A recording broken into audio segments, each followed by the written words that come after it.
Կրթության, գիտության, մշակույթի և սպորտի նախարարությունը դպրոցական նոր դասագրքեր չի կարողացել տպագրել ու նախարարությունից դպրոցների տնօրեններին հանձնարարել են դասագրքերի էլեկտրոնային տարբերակներից թեմաներ տպել և բաժանել աշակերտներին, այսպիսով Հայաստանում շատ դպրոցականներ սեպտեմբերը կսկսեն առանց դասագրքերի, քանի որ հին չափորոշիչները փոխված են, իսկ նորերն էլ դեռ մշակված չեն։ Այս և այլ կարևոր թեմաների շուրջ կլսենք Միջմշակութային հետազոտություն և զարգացում հասարակական կազմակերպության նախագահ Արեգ Թադևոսյանին։ Բարև ձեզ, պարոն Թադևոսյան։ Ըստ էության կրթական տարին սկսվում է առանց գրքերի, ինչը կարծես թե վատ, այսպես սկիզբ է, եւ հաստատապես խոսում է նաեւ շատ համակարգային խնդիրների մասին։ Ըստ ձեզ, ինչպիսի խնդիրներ են դրանք։ Կես, գիտեք ոնց, չէ դիտարկի դա ինչ որ տրագեդիա, որպես այդպեսին, թե նայենք ասենք ենթադրենք մի երկու շաբաթ կարող դասագրքերը ուշանան, ու մենք ասենք print անենք, ասենք այդ էջերը սկզբի դրանով սկսենք կրթական process-ը, հետո մինչև դասագրքերը կհասնեն։ Այդ տեսանկյունից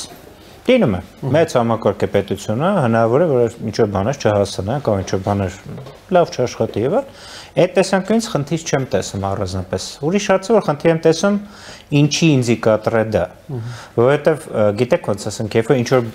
17 հատ բան ես անելու ու չես հասնում ինչ-որ մի բան, մյուսները հասնում ես, չեմ տեսում առանձնապես շատ որ ոլորտներ ենք հասնում, բայց ընդհանրապես ինչ-որ բաներ հասել են սեպտեմբերի 1-ին, այդ մի բանը չեն հասրել, ու դա գալիս է նրանից, որ միգուցե առաջնայնությամբ դա ավելի ցածր է, քան թե մյուսները։ Այդ տեսանկյունից, այո, կարծում եմ, որ ինդիկատորային է ու տխուր է դա, ու այնպես պետք է անենք, որպեսզի մեր աշակերտները հասկանան, որ մեր պետության համար աշակերտները, ուսուցիչները, ծնողները մենք պետք է հասկանանք, որ մենք ապրում ենք այն դարաշրջանում, որ սա մեր առաջնայնությունն է։ Ու կարող է, ասենք ինչ որտեղ կարկանդակները ուշանան, ինչ որտեղ ասենք ասֆալտը ուշանա, բայց դասագրքերը չեն ուշանում, որովհետև դա մեր համար ամենակարևոր բանն է։ Ու դրա համար ասենք, եթե մենք մի բան էլ ասենք ավել արասինենք սեպտեմբերի 1-ին այդ ուղղությամբ, դա ուրախալի ինդիկատոր կլներ, մենք հասկանանք, որ մենք իսկապես եկել ենք այնտեղ, որ հասկանում ենք ռազմավարական նշանակությունը կրթության։ Ես կուզեմ նաև այդ նոր չափորոշիչներին որոշակի անդրադառնանք, առիթը կա, ինչու, որովհետև այսօր իդեպ կրթության մշակների օրենություն է տեղի ունեցել, որի ժամանակ ամենայն հայոց կաթողիկոսը մի հայտարարություն է արել, ես ուզում եմ մեջ բերել, կրթական նոր չափորոշիչներով նվազեցվում է նոր սերնդի ազգային ինքնագիտակցության եւ հոգեկերտվածքի կարեւորությունը, ինչը խոցելի է դարձնում մեր զավակներին, այդպես է։ Ես նկատում եմ տենդենցիան, իրական նկատում եմ տենդենցիան, որ այն ինչ որ մեր ազգային ինքնությանն է վերաբերվում, հայի ինքնագիտակցությանն է վերաբերվում, մեր յուրահատկություններին է վերաբերվում, դա մի փոքր գնում է երկրորդ պլան, ասենք պատմության վիճակները, պատմության ուսուցման հետ կապված, որոշակի շեշտադրում է, ասենք հերոսների հետ կապված, որ էական նշանակություն ունի, այսինքն ես միշտ ասենք վատ եմ զգում ինձ իսկապես, ասենք որ ասենք հերոսների մեր ազգային հերոսների ֆոտոներն եմ տեսնում, ու ասենք երբ որ տեսնում օրինակ եմար Քրքրքորյանին, ասենք ինչ որ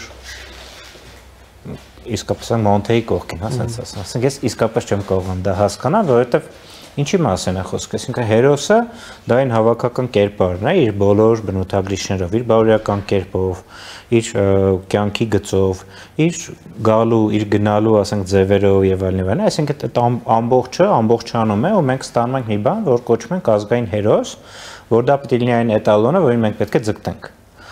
Ես չեմ ուզում թերագնահատեմ նույն Քրքորյանի բարեգործությունը Հայաստանի տարբեր ոլորտներում, իսկապես այդ մարդը հսկայական ներդրում է ու շատ շնորհակալ եմ իրեն դրա համար։ Բայց որևէ կերպ դա իրեն ազգային հերոս չի դարձնում։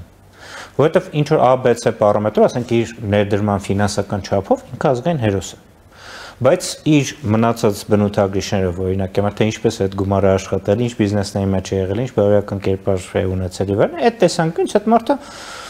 չի բռնում, ասենք, ես չեմ կարողանում հասկանալ, ու շատ էական է, որ մենք ազգային հերոսի կերպարը, պատմության ընկալումը մեր ազգային ինքնության որոշակի բնորոշիչներ, մեր մշակույթի որոշակի էլեմենտներ, որոնք դրանք են մեզ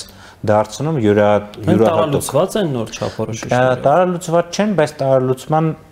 միտում է երևում, որ հաճելի չի, որ վտանգավոր է, համաձայն եմ այդտեղ ամենայն հայոց կաթողիկոսի բնորոշման հետ, մենք պետք է սովորենք նրբանկատ գտնվել այդպիսի ինդիկատորային վիճակներ, իսկ սկզբից որ խոսեցինք զրույց, հա, մենք ասենք տեսնում ենք ինչ-որ մի բան, որ ասենք մատիկ կասեն, հա, դե մի շաբաթ գրքեր ուշացրին, չի եղել։ Բայց դրա տակ մենք պետք է հասկանանք ինչ է տեղի ունենում առաքելությունների հետ։ Եթե տեսնում ենք տենդենսիա նույն ազգային ինքնության հետ կապված, ասենք հայի կերպարի հետ կապված եւ այլն, մենք պետք է տեսնենք, նկատենք դա եւ բոլորը, թե ամենայն հայոց կաթողիկոսը, թե օրենքով ասենք մեր կառավարության ղեկավարները, թե ասենք օպոզիցիայի ղեկավարները, թե ասենք մշակութային գործիչները պետք է քայլ անեն, ասեն, չի լինելու այսպիսի բան։ Մենք այս տենդենսիան տեսնում ենք, մեր համար դա թափանցիկ է, եւ մենք ամեն ինչ անում ենք, որ այդպես չլինի։ Ու դա մեր ֆունկցիան է, բարձրաձայնել, կանգնեցնել, կասեցնել եւ այն ուղղությամբ տանել, որ մենք չկորցնենք այն, ինչ որ մեր համար յուրահատուկ է։ Մենք մի բան էլ պարզապես ավելացնեմ, հենց այսօր մեր գոլեգաների հետ խոսում ենք, Չինաստանի օրինակն է ես բերում, որ այսօր պետությունից մեկն է այսօր, ու երբ որ իրենք նոր սկսեցին իրենց այդ հեղափոխական վիճակները, մշակութային ահագին բանը իրենք երկրորդ պլան տան, ասենք կոմունիստական գաղափարախոսությունը, կրոնական, հոգևոր, մշակութային, եւ այդ ամեն ինչը տանում երկրորդ պլան, որովհետեւ դա մնացորդային բան է, դա պետք է ու երկար ժամանակ Չինաստանը դրանք երկրորդ, երրորդ, չորրորդ, հինգերորդ պլան էր տանում։ Վերջին ժամանակն է, ես տենդենսիա եմ տեսնում, վերջին 10 տարիներին դա նույնիսկ գալիս են առաջին պլան, որտեղ իրենք հասկացան, որ նույնիսկ հաշվարկի մակարդակով էկոնոմիկական իր արժեքի տեսանկյունից դու երբ որ քո մշակութային ուրույն կերպը, քո մշակութային ժառանգությունը կորցնում ես, դու նույնիսկ էկոնոմիկական վնասներ ես կրում, ել չասել հոգեբանական վնասներ, ել չասել արժեքային դաշտի հետ կապված, ել չասել քո սիստեմաների ճիշտ կազմակերպվածության, կարգավորվածության նպատակների տեսանկյունից իրենք հասկացան դա եւ այն ինչ որ իրենք կարել են հիմա քայլ առ քայլ սկսում են հետ բերել ու էլի բերել դա առաջին պլան։ Այսինքն մենք միտեղ պետք է օրինակ վերցնենք, ասենք այդ գերտերություններից, որտեղ իրենք մեզանից եւ ավելի շատ ռեսուրս էներգիա են ծախսում, այսինքն այդ ամեն ինչը հասկանալու համապատասխան ռազմավարությունը մշակելու համար։ Այստեղ ես ուզում եմ հասկանալ այդ նոր չափորոշներով դաստիարակվող հա սերունդը, ինչպես օրինակ կաթողիկոսը նշում, ավելի խոցելի է դառնում, հա, ինչի արժև է խոցելի դառնում, ինչ արժե համակարգ ստացող, որովհետեւ այդ արժե համակարգի հետ կապված էլ մենք տարբեր քննարկումներ ենք ունենում, մի մասը հարցադրում է անում իրապես ճշգրիտ թե այն հին չափորոշիչները ինչպիսի արժե համակարգ են ձևավորում, հիմա նոր է, ինչով է տարբերվելու դրանից։ Գիտեք ոնց, մենք պետք է բավարար ուշադրություն տրամադրենք նաև այդ չափորոշիչները ձևակերպան process-ին, որովհետև երբ որ շատ վատ կազմակերպված նախորդ process-ներ են, հիմա շատ վատ կազմակերպված հաջորդ process-ներ են, այդ երկու վատ կազմակերպված բանը իրար հետ համեմատելը լուրջ չի, որտեղ երկուսի մեջ էլ կարելի է խոցելի կողմեր գտնել, երկուսի մեջ էլ կարելի է դրական կողմեր գտնելու, ասենք խոսակցությունը կգնա երկու ծակ ամանների կամ փչացած հեռուստացույցերի քննարկման մեջ, այսինքն երկուսն լավ չեն աշխատում, երկուսի էկրանի պատկերն է լավը չի, երկուսն էլ վատն են։ Ու այդ դեպքում հա կարող ենք ասենք, չէ, գիտեք ոնց այս մեկը փչացածը լավ չի աշխատում, բայց ասենք մեծ է։ Այմեսը կարող ենք ասել, ասենք լավ, փչացածը լավ չի աշխատում, բայց ասենք լավ փայլուն է։ Բայց հա ու հակառակը կարող ենք ասել, թե ինչքան վատ է, ոտերը ջարդած են, դրա լավ չի կանգնում բանը, բայց փաստորեն ոչ են աշխատում, ոչ էլ էս մեկն է աշխատում։ Բայց էլի մենք պետք է ուշադրություն դարձնենք տենդենսիաներին։ Երբ որ մենք գտնում ենք այն պահը, որ այստեղ ասեղ այդ ակուպունկտուրայի մեջ կա, չինական են ասեղները, մտցնում են այնտեղ, որ ասենք մենք թուլացնում ենք մեր ազգային ինքնության զգացումը, մենք թուլացնում ենք մեր հայ գիտակցությունը եւ այլն, մենք պետք է հասկանանք, որ այստեղ վտանգավոր process է տեղի ունենում, որովհետեւ դա իսկապես դա մեր յուրահատկություն, դա մեր ուժեղ կողմն է։ Մենք պետք է հասկանանք մենք ով ենք, որովհետեւ եթե դու չես հասկանում դու ով ես, ո՞նց պետք է հասկանաս ուր ես ուզում գնաս։ Մենք հիմա այդ հարցի պատասխանն էլ չունենք, այնպես չէ որ չափորոշիչների կամ դասագրքերի խնդիրը։ Չափորոշիչները դրա արտահայտումն են, այսինքն չափորոշիչները կառուցողների մենտալիտետի արտահայտումն են ինչ որտեղ նույնիսկ, հա։ Ու այդ ժամանակ մենք բավապես պետք է հասկանանք ինչպես ենք ուզում լինի, կարող է մենք տեսնենք որ հիմա միգուցե հնարավոր չի դա անել, որովհետև դժվար process է, ծանր process է, այսինքն կրթության մեջ եմ արդեն եւի 30 տարի արդեն մոտենում եմ։ Բայց ու ես հասկացեմ որ դա շատ բարդ բան է, բայց դա նշանակություն չունի։ Ես պետք է հասկանամ ես հստակ որ ուղղությամբ եմ ուզում տանեմ, ու եթե չկանգնեցնեն այն ինդիկատորները, տեսնում եմ որ ասենք մենք խնդիր ունենք, սա բարդ է, սա երկարաժամկետ է, ոչ։ Ես տեսնում եմ այն աստղը, որի ուղղությամբ ուզում եմ գնամ, ու ես, դուք, այն բոլոր մարդիկ, որ մենք կարողանանք մոբիլիզացնել, մենք իրար հետ պետք է փորձենք այդ process-ը այդ ուղղությամբ տանենք։ Կհասնենք, թե չենք հասնի, երբ կհասնենք եւ այլն, դա արդեն երկրորդ պլաններն են, հա, բայց ասենք սկզբից պետք է հասկանանք, որ մենք այս ուղղությամբ ենք ուզում շարժենք։ Հիմա տեսեք, այդ աստղը 10 տարի առաջ Հայաստանի այն ժամանակվա իշխանությունը կարծես թե փորձում էր գտնել, ես նկատի ունեմ ուղիղ մի քանի օրից կլրանա 10 տարին, երբ Հայաստանը մեկ գիշերում հրաժարվեց ասոցիացիան համաձայնագրից, թեքվելով դեպի ռուսական հյուսային ուղղությամբ, ԵԱՏՄ եւ այլն, եւ այդ համաձայնագրում բավական կարեւոր անդրադարձ ու կետեր կային կրթության հետ կապված։ Հրաժարվելով այդ ամենից մեկ ինչ կորցրինք այդ տեսանկյունից, որովհետեւ ըստ էության կային հստակ չափորոշիչներ, որով մեր կրթությունը կարող էր զարգանալ։ Գիտեք ոնց, ես միշտ օրինակը բերում եմ, ասենք, գլոբալ վիճակի կրթությունից, վերցնում ենք այն նույն երկրները, որոնք ասենք եվրոպական, որ ասենք, բոլորը ունեն հիմա խորը ճգնաժամային վիճակ կրթության հետ կապված։ Ու ասենք, եթե մենք ասենք, գիտեք ոնց, ասենք, հյուսիսային ուղղությունը, հարավային ուղղությունը, արևելյան, արևմտյան, ասենք, ոչ մեկը լավ վիճակում չի հիմա։ Ու այնպես չի, որ մենք այ թողեցինք, ասենք, այն պայծառափայլ բանը, որ մեզ սպասում էր եւ գնացինք ինչ որ վատ ուղղությամբ եւ այլն, ոչ են մի բան, ոչ է մի բան, ոչ է մեր ավելին ասեմ, նույնիսկ մեր մոտեցումը, այսինքն մենք ընդունեցինք Բոլոնիայի process-ը ընդունեցինք, ասենք ուզում ենք այդ ուղղությամբ գնանք։ Այս երկրում եւ մի 15 հոգի մարդ էլ չկա, որ ռեալ նորմալ ոդաբաշ կերպով կա բացատրել, թե ինչ է այդ Բոլոնիայի process-ը։ Ինչի համար էր դա։ Ինչն է իր հիմնական բնութագրիչները։ Ինչպես պետք է կազմակերպեն process-ը։ Մենք ամբողջ մեր կրթական համակարգը տակնու վրա արեցինք, տակնու վրա բառից բուն իմաստով։ Ու այն տեսքով, ասենք, եթե եղել է, ասենք, խորհրդային միությունը, հաստատ վատն է եղել, եկեք նորը վերցնենք եւ անենք, այսինքն, տենց էր, չէ, երբ որ խորհրդային միությունը ձևավորում էր, իրենք էլ նույն թեզով եկան, էլի, տակնու վրա անենք, հարթեցնենք հողին եւ նորը կառուցենք, հա, իրենց հիմնական թեզայից մեկն է նույն խորհրդային միությունն, հա, ու ես հիմա ասես նայում եմ հետ, մենք անընդհատ ինչ որ հինը քանդելու, նորը կառուցելու process-ի մեջ ենք, ասենք, գալիս է, ասենք, քրիստոնեական Գաղափարություն Հայաստան նախաքրիստոնեական մենք չենք ունեցել պատմություն գնաց։ Պետք է քանդենք, դատապետենք։ Գալիս է խորհրդային միությունը, սկսում է քրիստոնեությունը քանդել։ Գալիս է բանը անկախությունը, սկսում են քանդել, ասենք, խորհրդային ժառանգությունը։ Դրանից հետո գալիս է հեղափոխական process-ներ, մենք քանդում ենք այդ անկախությանը նախորդ սերնդի կառուցած, մենք անընդհատ քանդելու, կազմաքանդելու process-ով ենք զբաղվում։ Բայց ասենք, ես գնահատում եմ, գիտեք, ասենք, հնդկական դիցաբանությամբ շատ հետաքրքրություն, այնտեղ մի աստված կա, Շիվան, որ ասենք քանդելու աստվածություն։ Ու իրենք հավասարապես հարգում են, ասենք, ստեղծողին, պահպանողին եւ քանդողին։ Որովհետեւ այո, քանդելը եւս այս բնության կարևորագույն process-ներից մեկն է, բայց չափի մեջ։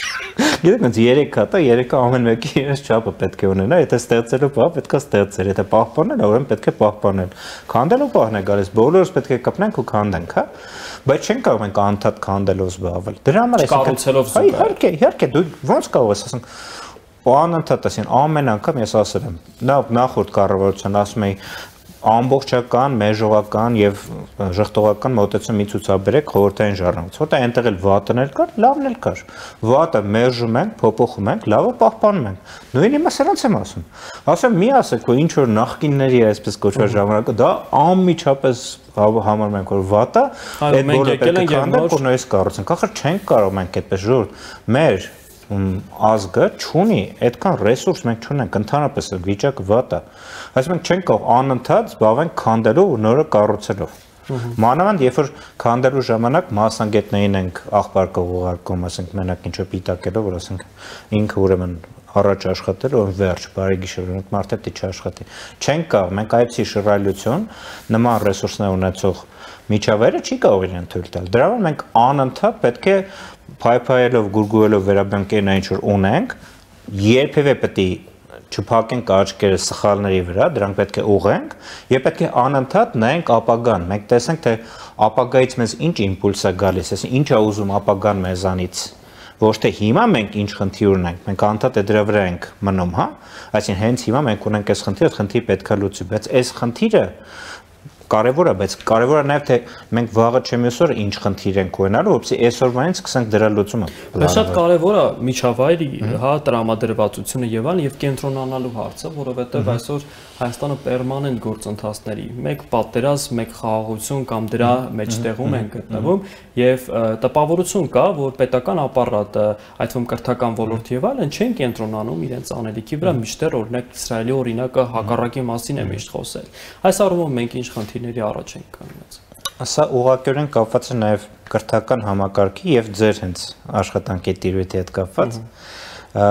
Ընդհանուր առմամբ էլի դա հայկական խնդիր չի։ Ընդհանուր առմամբ ամբողջ մոլորակի ազգաբնակությունը հիմա ունի կենտրոնացման խնդիր։ Ամբողջ մեր մաս մեդիան, ամբողջ այն ինֆորմացիոն հոսքեր, որոնց ազդեցության տակ մենք անդադ գտնվում ենք, անդադ որսում են մեր ուշադրությունը։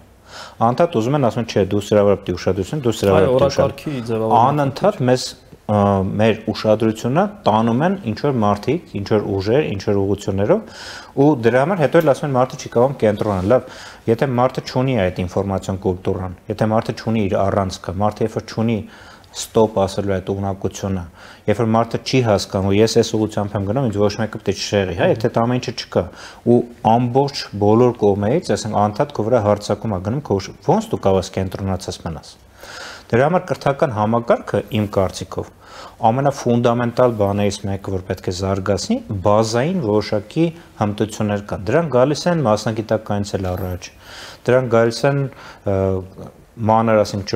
հմտություններից էլ առաջ։ Դա այն բազային հիմնաքարերն են։ Մարդը պետք է ունենա ուշադրության հնարավորություն, հա, ինքը պետք է կարողանա ունենալ եւ կառավարել իր ուշադրությունը։ Մարդը պետք է ունենա կենտրոնացման ունակություն։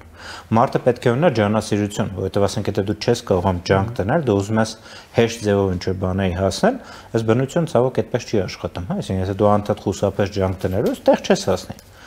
Եվ այլն, հա, այսինքն հիշողությունը։ Եթե դու ասենք ենթադրենք շատ կարևոր բան քո հետ տեղ ունեցավ 3, բայց մյուս օր դու ընդհանրապես դրա մասին չես հիշում։ Ինչ ուսուցման մասին մենք կարող ենք խոսել, եթե մարդը չի հիշում թե նախորդ օր ինչ է իր տեղի ունեցել։ Ու այդ բազային ունակությունների ձևավորումը իմ կարծիքով պետք է լինի բոլոր տեսակի չափորոշիչներ, կողմնորոշիչներ եւ այլն, դրանք մի կողմ։ Մեր հիմնական խնդիրներից մեկը սա պետք է լինի։ Ու մի խնդիր կա, որի մասին ես կուզեի առանձին ընդհանրապես զրուցել, իմաստի խնդիր։ Իմաստի։ Այո, ես շատ եմ հիմա ուսումնասիրում տարբեր լուրջ մտածողներ նույն կրթության ոլորտի եւ ընդհանրապես ֆուտուրոլոգիայի տեսանկյունից ապագայի մասին, երբ որ մտածում են ինչ են խոսում, ու ասում են, որ մենք հիմա տարբեր կրիզիսներով անցել մարդկությունը, բայց հիմա մենք գործ ունենք այսպես կոչված sense making crisis-ի հետ, հա, այսինքն երբ որ դու իմաստավորում անես չես կարողանում անել, հա, դու չես հասկանում ինչը իմաստ ունի անել, ինչը իմաստ չունի անել։ Այս ուղղությամբ իմաստ ունի գնալ, թե այս մարդուն լսել իմաստ ունի, թե չէ։ Ես, որ ապրում եմ, որն է իմաստը դրա այդ զավեշտական էր դարձել ժամանակին այդ կյանքի իմաստի մասին հարցը, ասենք թե կյանքի իմաստի մասին դա վերագրում էին փիլիսոփաների։ Հիմա դա դարձել է մեր օրակարգի ամենակարևոր հարցերից մեկը, որտեղ այնքան է խարխլվել բոլոր տեսակի համակարգերը, չափորոշիչները, ուղղորդիչները։ Պետությունն էլ այդ հարցի պատասխանը ստանալու։ Պետության իմաստը ո՞րն է։ Այսինքն ինչի մենք պետք է ունենանք պետություն։ Կարող է պետք չի ունենալ պետություն։ Այսօր այդ հարցը շատ արդիական է։ Այո, արհեստական ինտելեկտը հիմա հազար ու մի գործառույթներ մարդու վերցնում է իր վրա, բայց քո իմաստը ո՞րն է։ Ինչի ասենք, ենթադրենք չի կարող իմ դիմաց նստած լինի, ասենք արհեստական ինտելեկտով կառավարող ինչ-որ մի բան, ու ինքը ինձ հարցերը տա։ Շատ լավ էլ հարցեր տալիս է, շատ լավ էլ ուշադիր լսում է, ու նույնիսկ գլուխն է կողատապ տա, ասի, եւ բան, հա, այսինքն ինչն է այն, որ տարբերակելու է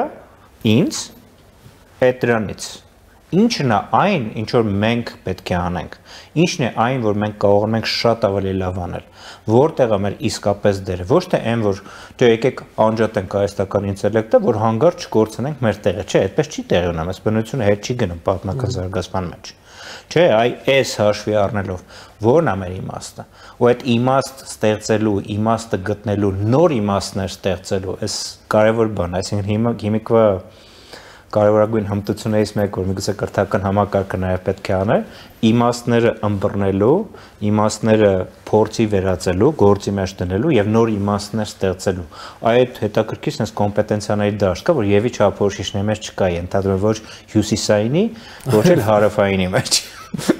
Շնորհակալ եմ պարոն Թադևոսյան հետաքրքիր զրույցի համար։ Ձեզ շնորհակալություն։ Մեր հեռուստադիտողներին ես հիշեցնեմ, լսեցինք միջմշակութային հետազոտություն եւ զարգացում հասարակական կազմակերպության նախագահ Արեգ Թադևոսյանին, իսկ դուք շարունակեք գլխավոր զարգացումներին հետևել առաջին լրատվականի եթերում։